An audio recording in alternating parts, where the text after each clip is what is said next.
C'est pour une première de rencontrer cet homme de Dieu parmi nous. Il s'agit ici du pasteur Serge Malou-Mouleba, qui est leader de l'église évangélique de Clermont-Ferrand en France. Il s'agit de l'église JCSV, bien sûr. Il est en même temps coordonnateur international du ministère Famille Alpha et Oméga. Et il est un chrétien converti et baptisé par le révérend pasteur Dominique Ngoï de l'église La Résurrection que nous connaissons tous. Au-delà de tout, c'est un écrivain, c'est un conférencier. Et laissez-moi vous dire que c'est un père de famille. Et le plus cher à la prophétesse Roselyne Mouleba. Je profite de l'occasion pour saluer Madame Roselyne Mouleba qui nous suit en ces instants. Et pourquoi ne pas dire bonjour au pasteur Serge qui est parmi nous. Bonjour Madame. Comment allez-vous, pasteur? Dieu fait grâce, tout va bien. Qu'est-ce qu'on n'a pas dit sur vous que vous pouvez rajouter? Bon, on a tout dit, hein. J'aime bien qu'on puisse accentuer sur le fait que je suis un enfant de Dieu. Ah oui, enfant de Dieu. Ouais. Et c'est quoi la différence quand on dit vous êtes serviteur de Dieu, vous êtes enfant de Dieu? Y a-t-il une différence? Bon, avant d'être serviteur de Dieu, on est d'abord enfant de Dieu. Ok. On ne peut pas servir Dieu tant qu'on n'est pas enfant de Dieu. C'est le meilleur titre qu'on peut vouloir, être enfant, fils de Dieu. Ok. Le reste, ça va passer, mais fils de Dieu, enfant de Dieu, on l'est éternellement. Fils de Dieu, enfant de Dieu, on l'est éternellement. Ah, j'aime bien cette nuance. Mais sinon, c'est pour une première fois que vous veniez à Bossolo Télévision et surtout sur ces plateaux de la tranche matinale. Quelles sont vos impressions? Bon, c'est pas la première fois. C'est la première fois que je sois sur ces plateaux de la tranche matinale. Mais j'ai déjà été sur Bossolo une fois. Ok. Voilà. Mais sinon, vos impressions? Comme je voulais dire, moi j'aime bien les gens qui sont dans les progrès permanents. Okay. Bon, je suis arrivé aujourd'hui après quelques mois ou je crois 1 an. C'est encore le progrès, j'aime bien ça. La créativité, c'est très important. Voilà. Merci beaucoup en tout cas. Alors, nous sommes là ce matin pour parler d'un sujet important. Je pense que à très bientôt, ça sera la rentrée scolaire et on a vu dans plusieurs églises organiser de moments de prière pour les enfants parce qu'il faudra prier, consacrer la rentrée scolaire entre les mains du Seigneur, prier pour les enfants. Comment vous trouvez ce genre d'initiative? Bon, je trouve ça pas mal, mais il faut pas que ça reste juste d'un point de vue événement. Parce qu'aujourd'hui, dans les églises, il y a, je peux appeler ça une suractivité. On fait des activités parce que peut-être il faut faire des bruits, parce qu'on doit parler. À mon regret, j'ai déjà parlé à un frère ici à Kinshasa. J'ai dit, mais comment ça se fait que vous avez tous le même programme à la même période? S'il s'agit de 30 matins, 40 matins, s'il s'agit de veillées de fin de l'année, veillées de travaux, voilà. Un peu cette uniformité-là. Et ce qui m'avait répondu, ça m'avait beaucoup interrogé. En même temps, ça m'a quand même attristé pour dire que, mais pasteur, si c'est comme ça, si on fait rien, les fidèles vont aller ailleurs. Bon, il suffit pas de faire parce que les autres font. Mais vraiment, il faut que ça soit poussé par l'esprit. Parce que si ce n'est pas poussé ça par l'esprit, ça sera juste un événement, un spectacle, et puis ça va rien changer. Puis aussi, il faut toujours voir aussi les bilans. Depuis que nous faisons ces consécrations des années scolaires, est-ce que du point de vue résultat, du point de vue comportement des enfants à l'école, ça a évolué, ça a changé? Il faut toujours faire ça. Sinon, on sera juste dans une suractivité, dans les événements, sans un vrai impact spirituel et humain. En tout cas, merci beaucoup. Je pense que ça va directement à l'endroit de tous ceux qui organisent ce genre d'activité. Cherchez à ce que tout ce que vous organisez comme prière, comme convention, comme conférence, comme séminaire, que cela ait aussi de l'impact positif. Parce que après, on ne cesse de voir un chrétien et qui sort d'un séminaire de 30 jours. Demain, c'est une convention de 12 jours. Le lendemain, mais après, tu vois que la vie de ces frères-là n'évolue pas. Donc, de la même manière qu'on l'a connu lorsqu'il passait son temps à 30 matins ou 30 jours de prière, Yewanagaki a passé 40 jours de jeûne et prière de l'autre côté. Mais on voit que rien ne change, rien n'évolue dans sa vie. Donc, aidez-nous aussi, et ceux qui vont dans des églises, et ceux qui participent dans de tels programmes, ne ramenez pas ça ne prenez pas ça comme une coutume. Donc, c'est-à-dire qu'au début de l'année, tu as vu que tu as un programme, moi, il y a 70 jours. Après, tu as comme une akatikati, c'est 100 jours. À la fin, c'est 12 jours. Mais que ça ne reste pas une coutume, mais ça doit avoir de l'impact aussi positif parce que c'est de cette manière qu'on gagne aussi les âmes, n'est-ce pas, pasteur? Oui, non seulement gagner les âmes, c'est ce que je dis. Quand quelque chose n'est pas poussé par l'esprit, il n'y a aucun impact. Ce que vous dites, malheureusement, c'est une réalité. Séminaire après séminaire, convention après convention, des fois même, les gens deviennent pire ce qu'ils étaient avant. Deviennent des religieux imperméables à la parole de Dieu. Paul est en train de dire, je crains au lieu de devenir le meilleur, le fait que vous êtes ensemble, mais vous devenez de plus en plus pire. C'est triste, mais après, regardons même, si on appelle la parole de Dieu la nourriture spirituelle, comment est-ce possible qu'on peut avoir des activités chaque mois? On n'a pas le temps de digérer la convention ou les séminaires qu'on a eu sur comment devenir grand. On nous bombarde un autre séminaire. Les gens n'ont pas le temps de digérer, le temps de réfléchir. Oui, je viens d'être dans un séminaire où dans 40 jours, 21 jours de jeûne et prière, voilà, une remise en question, le temps de digérer. Non, on nous bombarde. Ça ramène à poser des questions. C'est quoi vraiment l'utilité de ça? C'est juste pour avoir une activité? Parce que quand il y a les activités, il y a aussi les offrandes. Ou c'est vraiment pour la croissance spirituelle. Mais bon, quelqu'un, chaque mois, une convention. Bon, après, chacun aura des comptes à rendre devant Dieu. Voilà. Merci beaucoup. Il y avait une question qui me venait en tête, mais je pense que là, je vais poser ça en privé pour ne pas peut-être choquer ou léser le fonctionnement de certaines églises. Mais là, c'est une question que je vais poser moi-même pour avoir la réponse, pour que je sois un tout petit peu convaincue. Mais on va passer un peu à l'essentiel du jour, le plat qui a été réservé pour tous nos téléspectateurs. Aujourd'hui, on a eu une question qu'on se pose, c'est de savoir quel est le rôle que joue l'Église aujourd'hui pour sauver le foyer en voie de dislocation? Comment vous trouvez ces thèmes? C'est très bien ces thèmes. Après, quand on parle de foyer, il y a les dimensions. Il y a les dimensions des foyers où on voit le père, la mère ou le mari, la femme et les enfants. Et une autre dimension où on voit que ces couples-là. Voilà.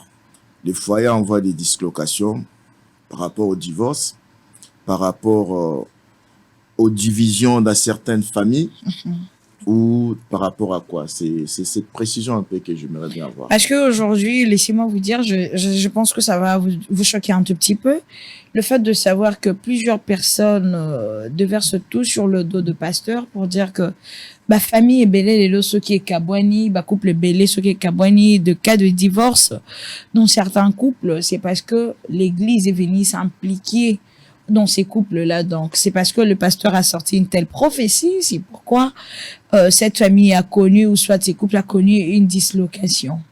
Êtes-vous de cet avis? Malheureusement, c'est une réalité que même si je suis pasteur, je ne dois pas nier. Il y a beaucoup de familles divisées, beaucoup même de couples divisés à cause d'une prophétie quelconque, à cause des pseudo-prophètes. Ça, c'est une réalité. Mais comment faire pour éviter ça? Il ne nous suffit pas de pointer des doigts, ça. Il faut savoir aussi comment faire pour pouvoir éviter ça. Parce que finalement, ça ternit les témoignages de l'Église. L'Église n'est pas là pour diviser, l'Église est là pour unir. Vous savez, il y a une parole de Dieu qui dit que nul ne sépare ce que Dieu a uni. On fait mention à cela seulement pour les couples et pour le mariage. Mais c'est pour tout. Quand Dieu unit des personnes en amitié, quand Dieu unit une famille, c'est-à-dire c'est pas par nous-mêmes. Dans Ephésiens 3,15, la Bible dit, c'est de Dieu que toute famille de la terre tire son nom. On ne parlait pas seulement des noms comme moi, Mouleba, non. Les noms, bibliquement parlant, c'est l'identité. Ça veut dire, l'identité de chaque famille vient de Dieu, a comme origine Dieu. C'est Dieu qui l'a voulu. Ta sœur, tu l'as pas choisie. Tu choisis peut-être une amie ou un mari, mais la sœur, tu ne le choisis pas. Que ça soit ta sœur en Christ ou ta sœur biologique, c'est pas toi qui l'as choisi, c'est Dieu. Maintenant, quand on vient à cause d'une prophétie, à cause d'une révélation quelconque pour diviser ces gens-là, moi, je peux pas croire que ça vient de Dieu. Dieu ne vient pas pour mettre les désordres. Sommes-nous d'accord pour savoir que ces divisions-là, c'est à la base de beaucoup des enfants qui sont dans la rue, de beaucoup de dépravations, c'est à la base. Moi, je pense que le rôle de l'Église ne doit pas être ça. Dernièrement, j'ai partagé avec un aîné dans le ministère. Je lui disais, je lui posais la question, j'ai dit, on n'a jamais eu autant de séminaires, des conventions, même des livres sur les couples, sur les mariages, sur les foyers, que ces dernières années. Ces dernières années, on a même des spécialistes des mariages, des pasteurs qui sont devenus des coachs, qui sont devenus même des messages genre le genre d'homme à n'est pas marié, le genre des femmes à n'est pas marié. On a tout ça, mais on a de plus en plus de divorces. On a de plus en plus de foyers, même des chrétiens, des enfants de Dieu qui se disloquent, comme vous le dites. Où est-ce qu'il y a les problèmes? Moi, je pense que nous parlons des fois des choses dont nous-mêmes ne sommes pas l'exemple. Moi, ce que j'ai appris, moi, pour que le message que j'apporte puisse avoir un impact sur les gens qui m'écoutent, ça doit être ce que moi-même je m'applique. Ça doit être ce que moi-même je pratique. Sinon, je joue un rôle. Si je prêche d'être un bon mari, alors que moi-même dans ma maison, je ne suis pas un bon mari, je joue juste un rôle. Vous savez, les gens qui doivent nous approuver dans notre ministère doivent être nos femmes, nos maris, nos enfants. Ce sont les premiers fidèles. Les premiers fidèles qui doivent croire à notre ministère. Sinon, quand ils me voient prêcher pour eux, je joue un rôle. Je joue un rôle. Est-ce que nous qui prêchons pour que le foyer soit uni, pour que le mariage soit un bon cadre, est-ce que nous-mêmes, devant nos femmes, quand nos femmes nous voient prêcher sur le mariage, est-ce qu'ils disent, voilà un modèle où nos femmes savent qu'on joue un rôle, où nos enfants savent qu'on joue juste un rôle. C'est surtout ça. Vous savez, les gens seront beaucoup plus influencés par ce qu'ils nous voient faire et non par ce qu'ils nous entendent dire. Exact. Nous disons beaucoup de choses que nous-mêmes nous pratiquons pas. Nous disons beaucoup de choses que nous-mêmes nous ne manifestons pas. Nous devons le manifester. C'est très important. Et en parlant des prophéties, c'est parce que les gens sont aussi dans l'ignorance. Je ne sais pas si cette ignorance est voulue par les hommes de Dieu que nous sommes, parce que notre rôle, nous les hommes de Dieu, doit être de sortir les gens de l'ignorance, pour que les gens soient des chrétiens autonomes, capables de discerner ce qui vient de Dieu et ce qui ne vient pas de Dieu. Comment on peut venir dans une famille et dire à un enfant que ton père est sorcier ou ta mère est sorcière? Comment on peut dire à quelqu'un que ton fils là est sorcier? Moi, je dis une chose. Quand je vais chez le médecin, quand le médecin m'occulte, fait des analyses, si le médecin trouve que c'est la malaria, c'est le malaria, le médecin va me prescrire un traitement. Comment on peut te dire que c'est ta maman qui te bloque, tu ne te maries pas ou dans la stérilité, en même temps jusqu'à aujourd'hui tu es encore stérile? Et tu crois à ça? Ce sont des charlatans. Ce sont des charlatans. Comment on peut te dire que c'est telle personne qui te bloque dans ta famille, mais en même temps on te dit, lui, tu évites la personne, tu coupes les ponts avec ta famille, mais ta situation ne change pas. Ce sont des charlatans. La politique, c'est diviser pour mieux régner. Parce que si on te dit que ton mari, on ne le voit pas clair, c'est-à-dire quand on va te demander une somme à l'église, tu ne vas pas aller poser la question à ton mari. Même si tu poses la question à ton mari, si ton mari essaie de te faire réfléchir, tu vas dire, voilà ce que le pasteur a dit. Il n'est pas bien. Voilà, en fait. Parce que les gens oublient la vérité de la Bible. Si tu es vraiment fils ou fille de Dieu, si tu es vraiment enfant de Dieu, aucun sorcier, même les diables, n'a le pouvoir sur ta vie. C'est ce qu'on oublie de dire aux gens. Et des fois, c'est fait exprès. C'est la même politique que les politiciens font, c'est diviser pour mieux régner. C'est ce qu'on on fait même dans les églises aujourd'hui. Combien des enfants se sont retrouvés dans la rue? Mais pasteur, tu dis que mon fils est sorcier. Sois capable de l'enlever de la sorcellerie. Délivre-le. C'est ça le problème, ma sœur. Merci beaucoup.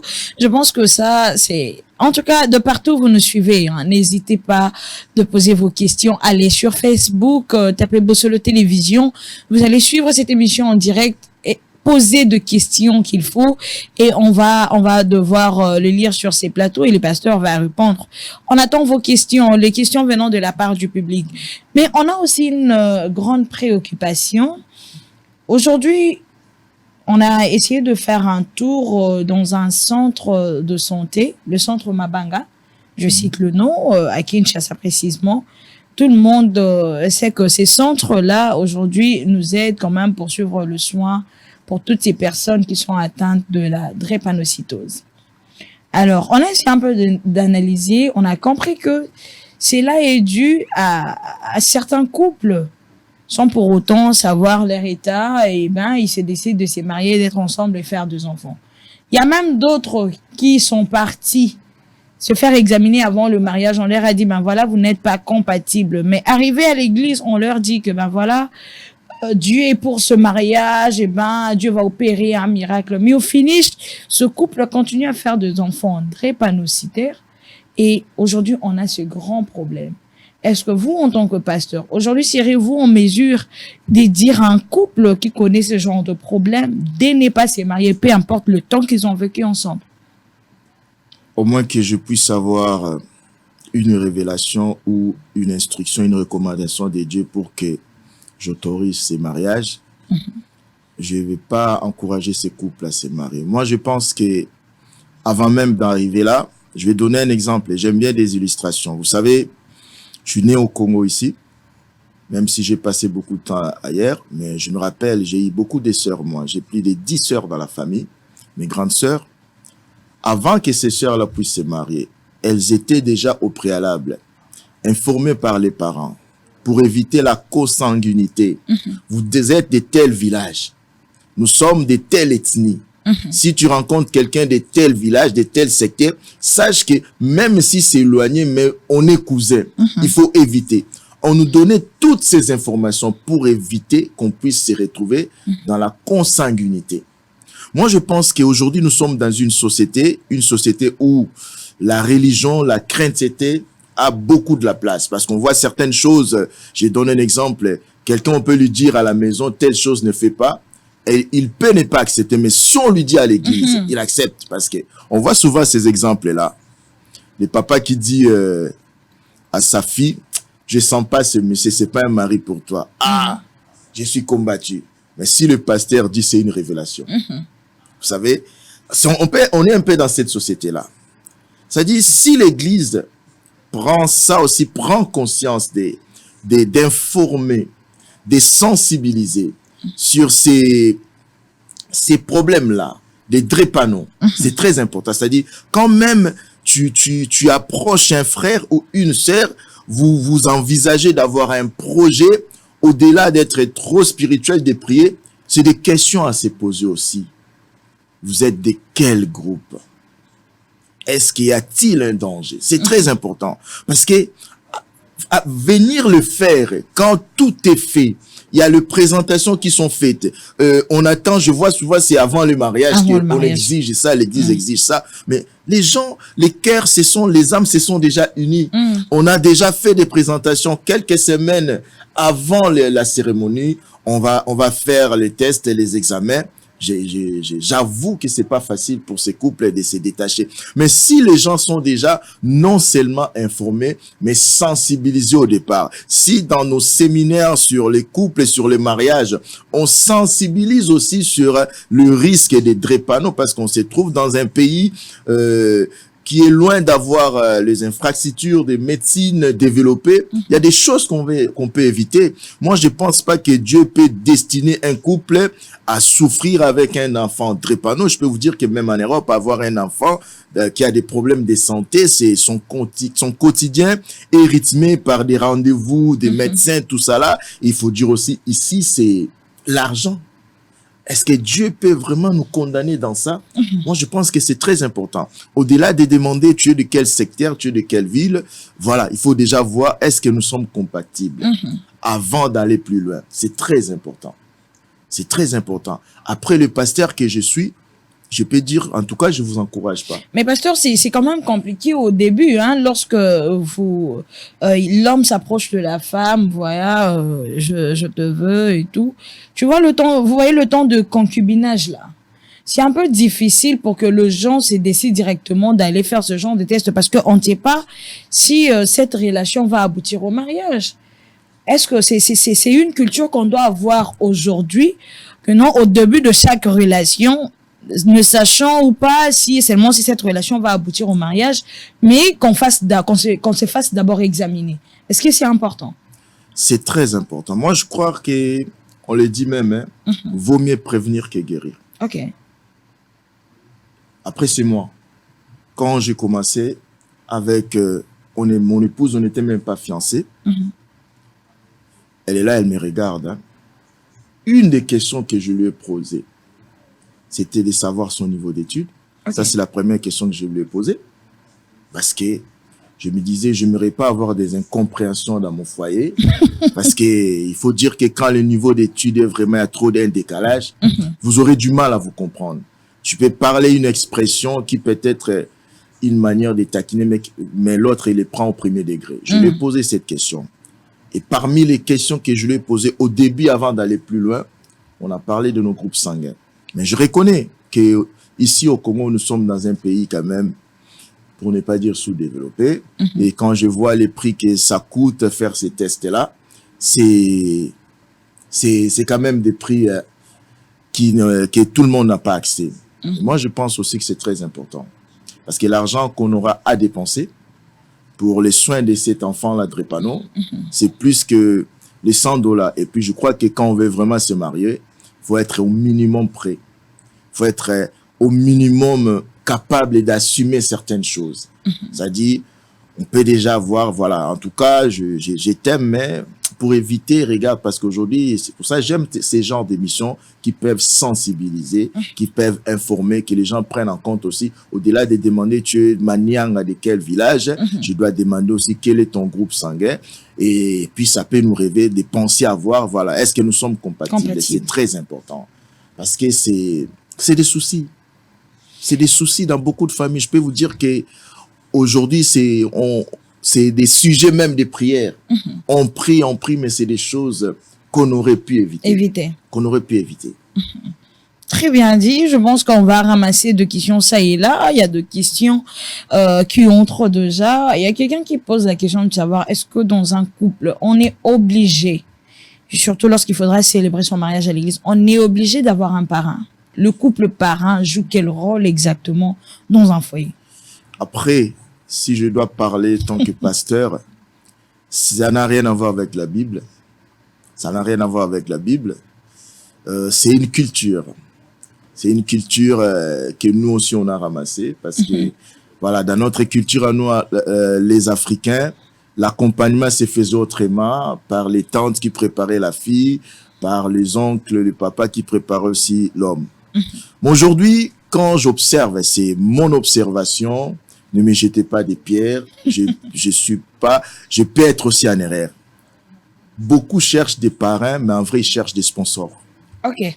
Voilà. Si on doit aller dans le sens même des parrains, au départ, c'est un peu comme un accompagnement, un mentoring, quelqu'un qui est un modèle, un exemple, un modèle, un exemple dans quel domaine? Dans le domaine des mariages. Quelqu'un qui peut vous conseiller, quelqu'un qui peut vous orienter, quelqu'un que vous respectez, que vous considérez que quand il y a un problème, il a une autorité sur vous. Aujourd'hui, quand on regarde tous les parrains, tous les gens que les gens prennent comme parrains, souvent je vois un critère qui revient beaucoup, c'est le critère l'argent. On choisit souvent des parrains par rapport à ça, mais les parrains, ce n'est pas obligé.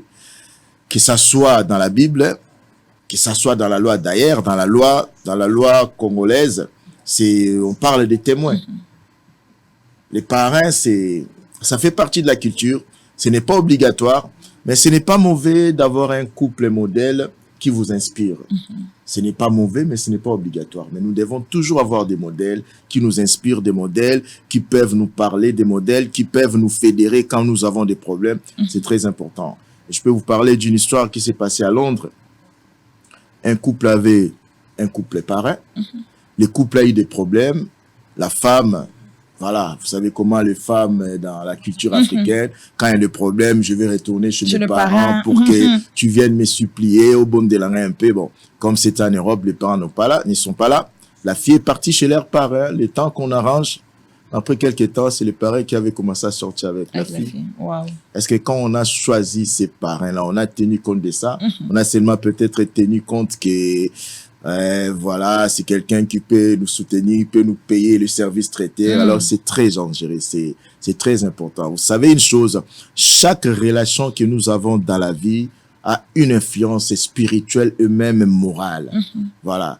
La personne que vous choisissez comme parrain, vous n'êtes pas obligé d'avoir les parrains. Les témoins, la loi l'exige. Même à l'église, des fois, voilà, chaque chose qui se fait, on doit avoir des témoins qui témoignent, voilà, on est d'accord. Mais les parrains, c'est pas obligatoire. Mais quand, finalement, on pense en avoir, ça doit être quelqu'un qui vous inspire une bonne vie de couple. Des gens qui sont modèles, des gens qui sont des exemples. Et ça doit pas être, moi, je conseille pas que ça soit des gens nouvellement mariés. Ça, c'est moi, ce n'est pas obligatoire. Ça doit être des gens qui, au moins, minimum 10 ans de mariage. Minimum 10 ans de mariage. Ça, c'est moi. Voilà. Donc, voilà un peu. Merci beaucoup, pasteur. Il y a une question qui vient d'entrer. Il s'agit ici de Jano Lileka, JLK, qui dit « Et pour le pasteur qui nous oblige à payer le dîme, et si vous ne faites pas cela, vous aurez des problèmes avec le pasteur. Qu'en dites-vous » Aujourd'hui, le pasteur nous oblige à nous marier seulement avec des sœurs de l'église. Et si nous ne respectons pas sa parole, il ne bénira jamais mon mariage dans son église avec une sœur externe. Aidez-nous, s'il vous plaît. Bon, en parlant des dîmes, vous savez, la richesse de la Bible, c'est aussi cette diversité. C'est aussi chacun a sa part de révélation qu'il reçoit. Mais il y a une chose que la Bible dit. Tout ce qui n'est pas fruit d'une conviction est un péché. Je vais parler de moi. Dans ma conviction à moi, la dîme n'est pas obligatoire. Tout comme tout ce que nous faisons pour Dieu n'est pas obligatoire. Nous sommes dans une alliance de cœur. Tout ce que nous faisons, nous le faisons avec le cœur. Parce que moi, je pense que si quelqu'un donne sa dîme par obligation, par pression, la personne ne verra pas la bénédiction. C'est une histoire d'amour. Quelqu'un qui tombe amoureux de Dieu, tu n'as pas besoin d'être derrière lui pour la dîme. Tu n'as pas besoin de les forcer. Tu n'as pas besoin de les pousser. Je fais partie d'une culture chez moi ici au Congo. Quand un homme aime une femme, la femme n'a même pas besoin de demander. Tu l'aimes, tu arrives chez... Vous n'êtes même pas encore marié, hein? Tu arrives chez la femme, avant de partir toi-même, bon, prenez ça pour les sucrés, tu donnes au beau-frère. C'est parce que tu es amoureux. Quelqu'un qui est amoureux de Dieu, c'est quelqu'un qui va lui-même commencer à chercher qu'est-ce que je dois faire pour Dieu. C'est-à-dire la personne donne au-delà même de 1 dixième parce qu'il est amoureux. Moi, dans mon ministère, je travaille pour ramener les gens à découvrir Christ et à tomber amoureux de Christ. Quand quelqu'un tombe amoureux de Christ, tu n'auras pas besoin d'être derrière lui.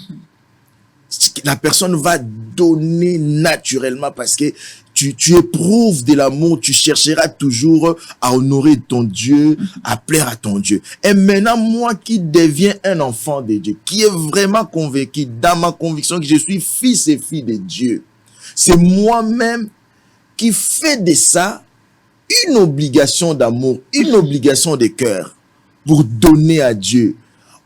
La dîme, ce n'est pas seulement le 1 dixième.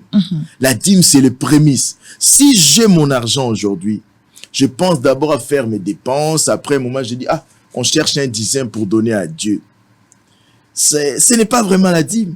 Mais la dîme, c'est le prémisse. C'est-à-dire, dès que j'ai mon argent, la première chose que je pense, c'est Dieu. Les gens donnent le 1 dixième. Ça, je parle encore de moi. Pour moi, je crois que faisant partie d'une alliance plus excellente, comme il est écrit dans Hébreux, je dois donner plus que ce que les gens de l'ancienne alliance donnaient.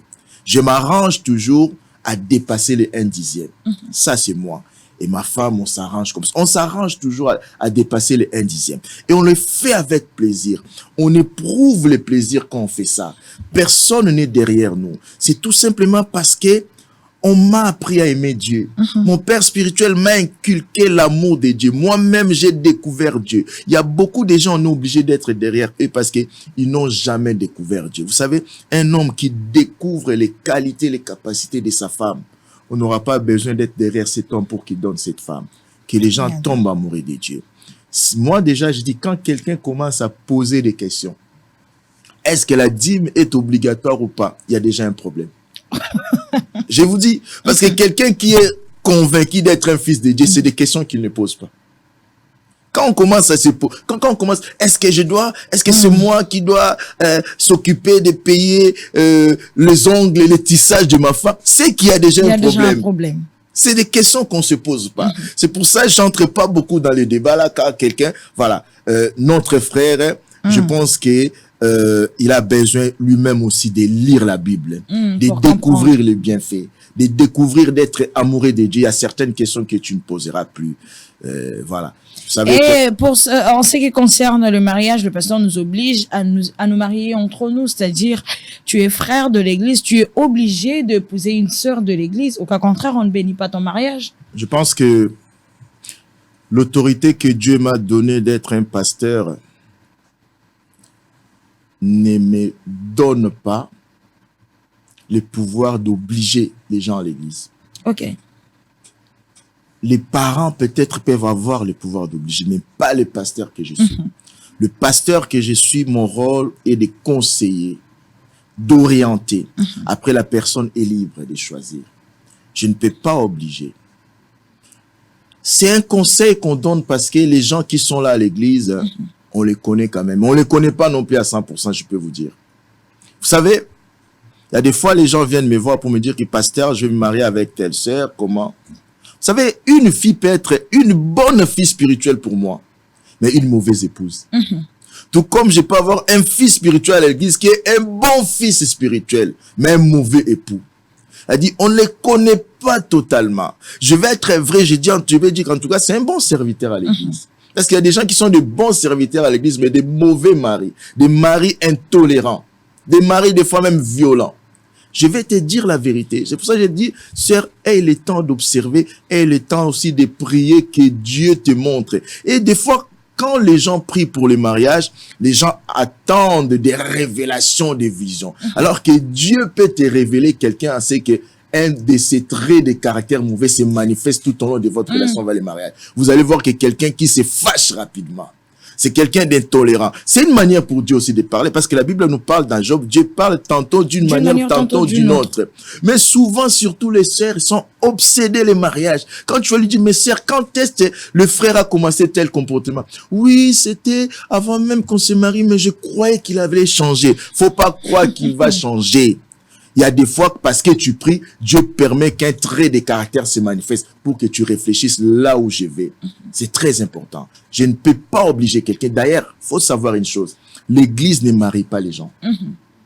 J'aime bien dans la question, le frère a parlé de la bénédiction. L'Église ne marie pas les gens, l'Église bénit les gens. Même l'État ne marie pas les gens, mais l'État reconnaît le mariage. C'est la famille qui marie. Le mariage, c'est la famille. On peut même se limiter à la famille. Parce qu'à l'époque ancienne, bibliquement parlant, je m'appuie sur la Bible. C'est la famille qui faisait office et d'autorité religieuse et d'officier de l'état civil. C'est la famille qui reconnaît. Mais aujourd'hui, comme tout ça s'est séparé, la famille accepte le mariage. La famille marie parce que le père donne la main de sa fille à quelqu'un. Et puis l'Église bénit, l'État certifie, reconnaît que ça c'est un couple officiellement. Je suis pas là pour obliger, pour dire, je peux te conseiller que c'est mieux d'avoir ici. Mais en matière de mariage, moi personnellement, je suis très prudent. Parce qu'on ne connaît pas vraiment les gens. Mais aujourd'hui, vous vous retrouvez face à un dilemme ou un mariage que vous-même vous avez béni à l'église. Et après, ce couple a vécu peut-être pendant 2 ans, 3 ans, mais il y a une incompatibilité du point de vue comportement de l'un vis-à-vis de l'autre. Et il se décide de mettre fin à cette union.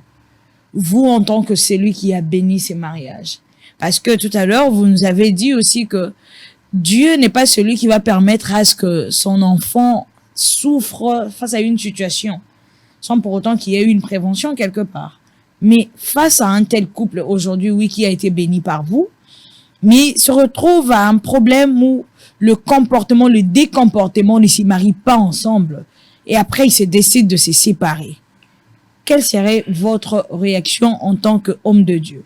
La première chose, je vais conseiller à tous les couples, la séparation n'est pas la solution ultime. Maintenant, pour répondre à cette question, je vais d'abord commencer par dire, le pasteur, c'est un homme de Dieu, mais il n'est pas Dieu. J'ai béni les mariages sur la base des témoignages, de vos convictions, de ce que les couples m'amènent. Je peux aussi, vous savez, les gens peuvent se marier avec des arrière-pensées. Dieu peut me les révéler. Tout comme Dieu peut ne pas me les révéler. En général, Dieu, des fois, il nous révèle, mais nous avons du mal à comprendre, à cerner, à discerner cela. Voilà, je peux aller à bénir les mariages. Parce qu'il y a un prophète aussi, sans l'intervention de Dieu, il allait choisir ou oindre la mauvaise personne pour roi. Un des grands prophètes de la Bible, le prophète Samuel, quand il est arrivé dans la maison d'Isaïe, David n'était pas là. Vous voyez? Ce qui fait que nous sommes aussi, on peut commettre aussi des erreurs. Mais quand je bénis un mariage, ce n'est pas moi la responsabilité d'obliger ces gens-là, de le mettre dans les obligations, non. Je bénis, j'ai prie pour eux. Ma prière là, par la foi en Dieu, je crois que Dieu va les aider, va les encadrer. Parce que même s'il y a une chose que Dieu ne nous enlève pas, c'est notre liberté. Et le couple, incompatibilité du point de vue comportement. Bon, la période des fiançailles est très importante, mais par rapport à l'expérience personnelle, je dis, on ne se connaîtra jamais assez du moment où on n'habite pas ensemble. On peut, pendant les fiançailles peuvent durer autant d'années. Tu vas peut-être connaître 30% du comportement de l'autre. Et moi, je me dis, même pendant le fiancé, on vit dans une certaine hypocrisie parce qu'on s'est dit, on s'attend à quelque chose. Surtout les femmes, parce qu'aujourd'hui, il faut les reconnaître, surtout les femmes qui sont dans les églises. Pas que les femmes sont obsédées des mariages. Les femmes, avant les massifs, si on lui a seulement promis les mariages, il voit que l'homme est capable et elle ferme les yeux. Elle ferme. Moi, je vous l'ai dit, c'est une réalité. On arrive, on trouve... Qu'est-ce qu'on appelle les compatibilités? Je vais vous dire, au départ, aucun couple n'est compatible au départ. On s'étaille, on arrive à travailler. Au fur et à mesure, on est ensemble. Je donne un exemple. Ma sœur Audrey, tu as mal au bras. Tu as mal au bras. Tu arrives chez le médecin. Je sais pas, j'ai mal au bras là, j'ai tout fait. Qu'est-ce que tu dois faire? Le médecin dit, oh c'est bon, comme tu as mal, on va te couper les bras. Tu vas accepter ça? Tu vas te dire quoi au médecin? Qu'on trouve une solution, soit qu'on donne un traitement. Voilà. C'est ça pour le mariage. Ça va pas, on sait jamais, on se bat, on va divorcer. C'est pas ça la solution. Le mariage, c'est un engagement. Beaucoup se marient sans savoir, mais ils sont pas prêts à s'engager. Le mariage, c'est un engagement. Cet engagement, c'est que je m'engage à rester avec toi jusqu'à la fin de nos vies. Des problèmes qu'il peut y avoir, on va faire tout pour arranger. J'aime bien un conseil qu'il m'avait donné mon père spirituel, le pasteur Dominique Ngo. Il m'a dit, quand tu te maries, enlève l'option que si ça marche pas, on va se séparer. Si on enlève cette option-là dans nos têtes, dans notre mentalité, dans nos pensées, c'est-à-dire, quels que soient les problèmes, on travaillera. Aujourd'hui, j'ai 22 ans de mariage avec ma femme. Wow. Je peux vous dire que les 5 premières années, c'était difficile.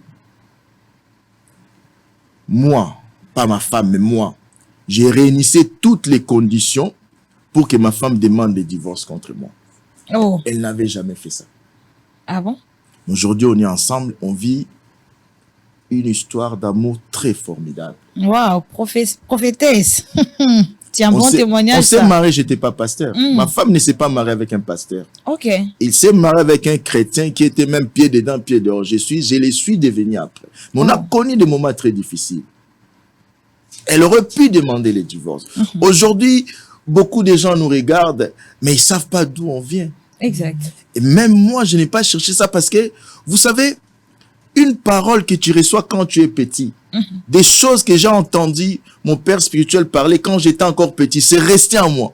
Des fois, je parle, lui-même, il est étonné. C'est-à-dire, même quand c'était dur, je me rappelais pour moi l'option de se séparer. On pouvait rester à la maison sans se parler, l'autre dort au salon, l'autre dort dans la chambre, hein, mais on n'avait jamais même ramené ces problèmes-là auprès de nos parents. C'est pour dire que les divorces, ce n'est jamais une solution, parce que ce que tu as, tu sais, mais ce que tu auras, tu ne sais pas. Ce que tu as là, tu connais ses défauts, tu connais, mais elle est prise de tête, elle est embêtante, mais celle ou celui que tu auras, tu ne sais pas. Vaut mieux, comme tu as dit par rapport à ton bras, tu vas demander les médicaments. Si les médicaments ça ne marche pas, tu cherches les traditionnels parce que tu veux garder ton bras. C'est pareil pour le mariage. C'est pour ça qu'on dit toujours le mariage pour les gens matures. Les gens matures, ce n'est pas les gens qui craquent. J'en peux plus. Non, non, non. Je travaille pour que ça marche. Voilà un peu. Mais pour aujourd'hui, quel est le conseil que vous pouvez prodiguer à tout ce monde qui vous suit? Bon. Les conseils que je peux prodiguer, surtout aux chrétiens, soyez ceux qui lisent la Bible. Vous allez découvrir beaucoup de choses. Aujourd'hui, les chrétiens sont manipulés parce que beaucoup ne lisent pas la Bible, ne connaissent pas la vérité. Aujourd'hui, on peut dire à un chrétien, il participe à un séminaire ou à un programme de jeûne près de 30 jours pour briser les liens de famille. C'est-à-dire, ces chrétiens-là oublient que la Bible, dans Romains 8:1, lui dit que il n'y a plus les condamnations pour ceux qui sont en Christ. Les gens, c'est-à-dire, on mettait l'ignorance dans les gens. Les gens doivent aimer la parole et non tous ces spectacles, le sensationnel que les gens font là, de prophéties. Une prophétie doit te pousser vers Dieu et non t'attirer vers les prophètes. Ça, c'est un faux prophète. C'est-à-dire, les chrétiens, il n'y a que la vérité qui libère. Tu peux être 20 ans à l'église. Si toi-même, tu n'as pas une culture de la lecture de la Bible, on peut te manipuler. La Bible dit, vous connaîtrez, c'est-à-dire, vous comprendrez la vérité et la compréhension de la vérité vous rendra libre. C'est très important. Et c'est ce que je peux dire. Voilà, merci beaucoup à Pasteur Serge de nous avoir vraiment accordé ces temps pour s'entretenir avec lui. Merci à tous ces fidèles téléspectateurs qui nous ont suivis. Merci à la grande équipe technique qui nous accompagne tout le jour et surtout chaque matin. Merci à vous tous aussi qui êtes à la maison, qui consacrent 1 heure de votre temps. Bigler Imana, merci d'être toujours là et merci pour tous ces compliments que tu nous fais. Donc, on lit toujours tes messages et ça nous fait du bien. Grand merci à vous tous. On vous prend congé, mais juste après, nous ne quittez pas, ne zappez pas. Vous allez suivre le Flash Info, ensuite le bulletin sportif, boussole de la politique et l'actualité reste en continu sur la première chaîne au cœur des investigations en République démocratique du Congo. Au revoir et à demain.